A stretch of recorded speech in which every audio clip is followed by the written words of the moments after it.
Tirmidhi शरीफ जिल्द सानी हदीस नंबर 2210 अन अली इब्न अबी तालिब क़ाल क़ाल रसूलुल्लाह सल्लल्लाहु तआला अलैहि वसल्लम इदा फ़अलत उम्मती 15 खसला हल बिहल बला फ़क़ील वमा हुन्ना या रसूलल्लाह क़ाल इदा कानल मग़नम दुवला वल अमानतु मग़नमा वज़ ज़कातु मग़रमा व अता रजुलु ज़ौजतहु व क़ौमा व बर्र सदीक़हु व जफ़ा अबा वरतफ़अतिल अस्वातु फ़िल मसाजिद व कान ज़ईमुल क़ौमि अर्ज़लहुम व उक्रिम अर्रजुलु मख़ाफ़त शर्रि व शुरिबतिल ख़ुमूर व लुबिसल हरीर व तुख़िज़तिल क़ैनातु वल मआज़िफ़ व लान आख़िरु हादिहिल उम्मति अव्वलहा फ़लयर्तक़िबू इल्दा ज़ालिका रिहन हमरा औ ख़स्फ़न व मस्ख़ा। ज़रा मोहब्बत से बोलो सुभान अल्लाह और लेकर बोलो या रसूल अल्लाह। एक शेर मुलाहिज़ा फरमाए, कदम है बिलाल आज चलने से आरी लो अब अलविदा अलविदा है हमारी, कदम है बिलाल जी चलने से आरी लो ये मेरा कुरान ये मेरी सुन्नती। हिज्जतुल विदा के मौके पर लाखों की तादाद में सहाबा थे, लेकिन नबी अपने गुलामों को पैगाम दे रहे थे, लो ये मेरा कुरान ये मेरी सुन्नती, ये दिखलाएगी तुमको अबू राहे जन्नती। पड़े जब मुसीबती तो सब्र तुम उठाना, पड़े जब मुसीबती तो सब्र तुम उठाना, मगर दिल किसी का न हरगिज़ दुखाना, ये तुम याद रखना नसीहती हमारी। मेरे नबी फरमा रहे हैं, ये तुम याद रखना नसीहती हमारी। लो अबू अलविदा अलविदा है हमारी, कदम है बिलाल जी चलने से आरी। जरा बोले सुभान अल्लाह। मैंने जो हदीस पाक पढ़ी है उस हदीस पाक का तर्जमा मुलाहिज़ा फरमा लें। हजरत अली इब्न अबी तालिब हदीस पाक के रावी हैं, फरमाते हैं सहाबाए किराम की अंजुमन लगी थी, मेरे नबी ने अपने गुलामों को मुखातिब करके फरमाया, मेरे नबी ने तमाम गुलामों को मुखातब करके फरमाया, ए मेरे प्यारे सहाबा याद रखना, मेरे सहाबा याद रखना, मेरी नसीहतों को याद रखना।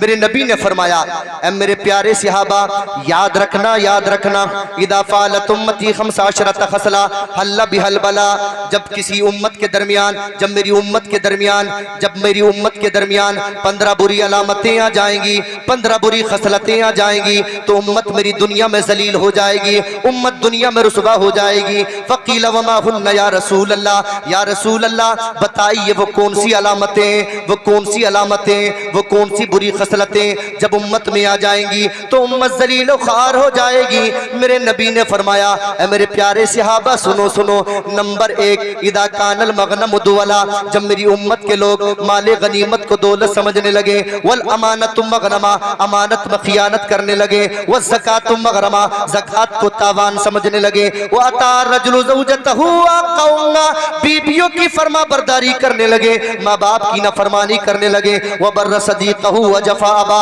दोस्तों से ताल्लुकात बढ़ाएं लेकिन माँ बाप को ललकारे झिटकारे दें, वरतफ़अतिल अस्वातु फ़िल मसाजिद, मस्जिदों में शोर गुल करें, हल्ला करें, लड़ाई करें, गली बस्ती मोहल्ले की सारी पंचायतें जब मस्जिदों में होने लगे, वो उक्रिम रजुल मखाफत शर्री, गुंडे मवाली मालदार की इज्जत की जाने लगे, उसकी इज्जत की जाने लगे, वह कान ज़ईमुल क़ौमी अर्ज़लहुम, जब जलील लोगों को अपनी कौम का रहनुमा बना ले, अपना पेशवा बना ले, अपना सरपंच बना ले, अपना चेयरमैन बना ले, अपना लीडर बना ले, शुरिबतिल खुमूर, शराब पीने का रिवाज मेरी उम्मत के नौजवानों में जब आम हो जाए, इतना आम हो जाए, युसम्मूनहा बिगैरि इस्महा, उसका नाम बदल बदल कर पिए, कभी बियर के नाम पर, कभी चियर के नाम पर, कभी फ्रूटी के नाम पर, कभी किसी नाम पर शराब पीने लगे, वलुबिस वलबसल हरीर, जब रेशमी कपड़े पहनने का रिवाज मेरी उम्मत के दरमियान आम हो जाए, नौजवान रेशमी कपड़े पहने, औरतें रेशमी कपड़े पहने, पहन कर गली मार्केट मोहल्ले बाजारों की जीनत बन जाए, वत्तुखिज़तिल क़ैनातु वल मआज़िफ़, गाने बाजे का रिवाज आम हो जाए, इतना आम हो जाए, इतना आम हो जाए, अल्लाहु अकबर कबीरा, अल्लाहु अकबर कबीरा। घरों में लड़कियों को नचाएं, सड़कों पर रंडियों को नचाएं, बिया शादी के मौके पर भड़वों को नचाएं। और आगे मेरे नबी ने फरमाया वलाना आखिरु हादिहिल उम्मती अव्वलहा, जब मेरी उम्मत के नौजवान अपने बुजुर्गों पर लानो तान करने लगे, उन्हें बुरा भला कहने लगे, उनमें लानो तान करने लगे, तो याद रखना मेरे सहाबा, उम्मत मेरी दुनिया में जलील हो जाएगी, उम्मत रुसवा हो जाएगी, दुनिया के पर्दे पर कोई पुरसाने हाल न होगा। अल्लाहु अकबर कबीरा। ठकिया वालों, मैं आपसे पूछता हूँ, ये 15 की 15 बुरी अलामतें, ये 15 की 15 बुरी खसलतें आज के दौर में मेरे तेरे मुआशरे में, मेरे तेरे घर में, मेरे तेरे परिवार में, मेरे तेरे खानदान में, मेरी तेरी बस्ती में बदरजे अतम मौजूद है कि नहीं? कि सारी बदरजे अतम मौजूद है, सारी की सारी। यही वजह है कि आज जनाबे वाला, यही वजह है कश्मीर से लेकर कन्याकुमारी तक, इस्लामाबाद से लेकर काबुल तक, काबुल से लेकर मलेशिया तक, इंडोनेशिया तक, जर्मन और जापान तक, इराक में तुम मारे जा रहे हो, फलस्तीन में तुम काटे जा रहे हो, बर्मा में तुम मारे जा रहे हो, गुजरात में तुम काटे जा रहे हो, भागलपुर में तुम्हारी गर्दनें काट कर गोभी की खेती की जा रही है। पूरी दुनिया में आज तुम जलील हो, पूरी दुनिया में आज तुम रुसवा हो, तुम्हें टारगेट किया जा रहा है, कभी तलाक सलासा के नाम पर, कभी तलाक सलासा के नाम पर, कभी एनआरसी के नाम पर, कभी एनआरसी के नाम पर, कभी सीए के नाम पर, कभी जनाबे वाला जानवर के नाम पर तुम्हें मारा जा रहा है, तुम्हें मारा जा रहा है, तुम्हें काटा जा रहा है। यही वजह है आज मुसलमान अपने अमाल को नहीं देखता कि आखिर हम किस मोड़ पर खड़े हैं, किस मोड़ पर खड़े हैं। पूरी दुनिया के पर्दे पे आज तुम्हारी कोई रहनुमाई करने वाला मौजूद नहीं, तुम्हें सीने से लगाने वाला मौजूद नहीं। आखिर इसकी वजह क्या है, रीजन क्या है? मेरे नबी ने 1400 साल पहले मदीनतुल मुनव्वरा में मस्जिद नबवी की टूटी हुई चटाई पर बैठकर पूरी निशानदेही फरमा दी थी, जब ये अलामतें आ जाएंगी तो उम्मत दुनिया में मेरी जलील ख्वार हो जाएगी। कौन सी बुराई ऐसी नहीं है जो हमारे अंदर मौजूद नहीं। आज अगर मैं आपसे कहूं ना कि भाई जहेज मांगना बहुत बुरी बला है, तो आप अगर मैं जोशीली इसी पे मैं गुफ्तगू कर दूं तो इतने नारे लगाओगे आप कि ऐसा लगेगा कि इनमें कोई ऐसा नहीं है जो अपने बच्चे की शादी में डिमांड करता हो। कभी लड़के वालों के बड़े दिमाग खराब हो रहे हैं, भाई लड़के वालों के बहुत दिमाग खराब हो रहे हैं। अबे सबके दिमाग ठीक हो जाएंगे, तू अपना दिमाग ठीक कर ले, बस अपनी इस्लाह कर ले, बस सबके दिमाग अपनी जगह ठीक हो जाएंगे।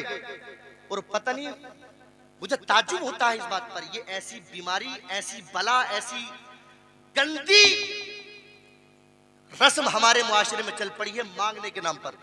उलमा यहाँ पर बैठी जुमले की पकड़ लगा रहे, मैं सिर्फ मांगने डिमांड की बात कर रहा हूँ। मैं डिमांड की बात, लड़की वाला अगर अपनी मर्जी से कुछ भी कर दे वो मसला अलग है, लेकिन जहाँ डिमांड की बात है, अल्लाह ने साफ कुरान में फरमाया, जिस रब ने सुअर हराम किया, जिस रब ने शराब हराम की, जिस रब ने तुम्हारे ऊपर गैरुल्लाह का ज़बीहा हराम किया, जिस पर गैरुल्लाह का नाम लिया जाए वो हराम किया, उसी रब ने तुम्हारे लिए फरमाया या अय्युहल्लज़ीना आमनू ला ताकुलू अम्वालकुम बैनकुम बिल बातिल, ऐ ईमान वालो तुम आपस में एक दूसरे के माल गलत तरीके से न खाओ, गलत तरीके से न खाओ।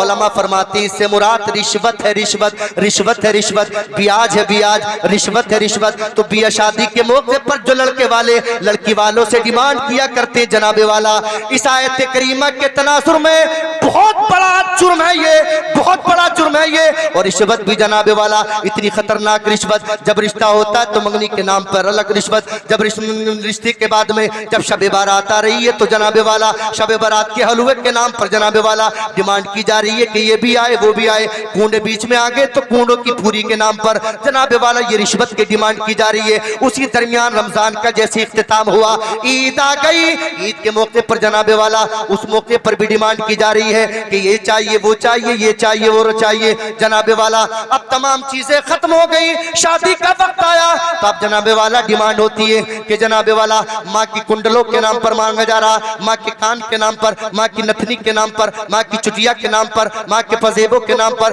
अब ये तमाम जनाबे वाला लड़की वाले ने भरपाई कर दी। अब जनाबे वाला नंदों का सिलसिला शुरू हो गया कि 4 नंदे, 5 नंदे, 10 नंदे जनाबे वाला, उनकी पजेबे चाहिए, नाक में नथनी चाहिए, दुनिया चाहिए, बुंदे चाहिए, ये चाहिए, ये तमाम चीजें जनाबे वाला। रिश्वत नहीं तो और क्या है? मेरे नबी फरमाते अर्राशी वल मुर्तशी किलाहुमा फिन्नार, रिश्वत लेने वाला और रिश्वत देने वाला ये दोनों के दोनों जहन्नमी कुत्ते हैं, जहन्नमी कुत्ते, ये जहन्नम की ईंधन है। अल्लाहु अकबर कबीरा। मैं गुजारिश कर रहा हूँ जनाबे वाला, आखिर इस तमाम बुरी रसूमात को अपने मुआशरे से, अपने कबीले से तुम्हें निकालना होगा।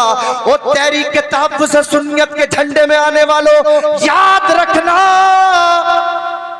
औरों को नसीहत करने से पहले पहले हमें अपने गिरेबान भी जहां साफ करना होगा। तवज्जो है आप लोगों की? जी जी।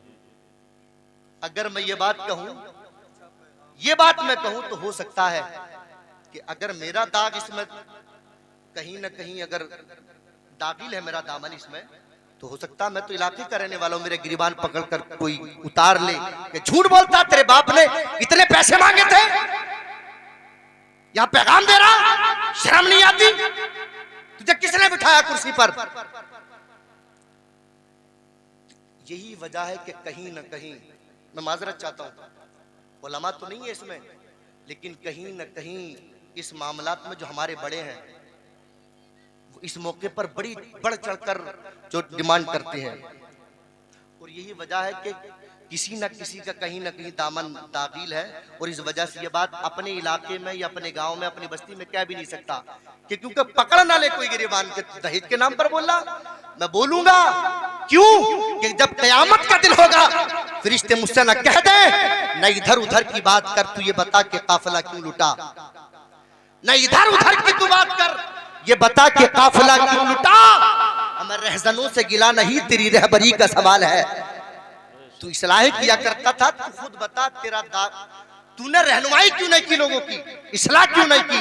इसलिए हजरत गिरामी, ये एक पैगाम है जो मैंने आप तक पहुंचा दिया।